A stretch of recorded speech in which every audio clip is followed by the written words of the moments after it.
হরে কৃষ্ণা, চলুন আজকের ব্লগ শুরু করা যাক। আমি ঘুম থেকে উঠেই দেখলাম বাচ্চারা এখানে এসে খেলা করছে আমাদের বাগানে। আমি পুরো আশ্রমটা আপনাদের দেখাচ্ছি, দেখুন তো কত সুন্দর দেখাচ্ছে গো।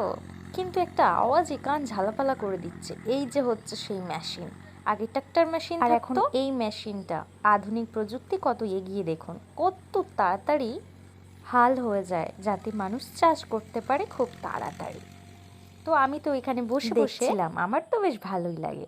আর এখানে আমাদের বাগানে কত মানুষ বসে রয়েছে। যাই হোক, বাবা ওদিকে কি করছে একটু দেখি যাই, চলুন তো।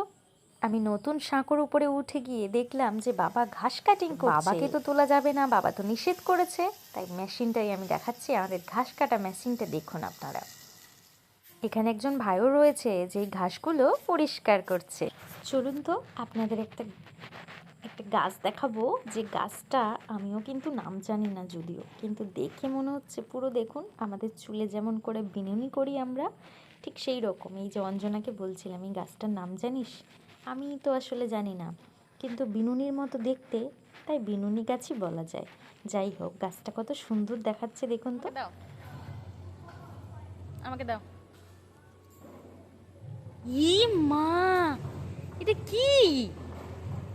মুখে যেটা কাটলো সেটা আমাকে দিয়ে দিল।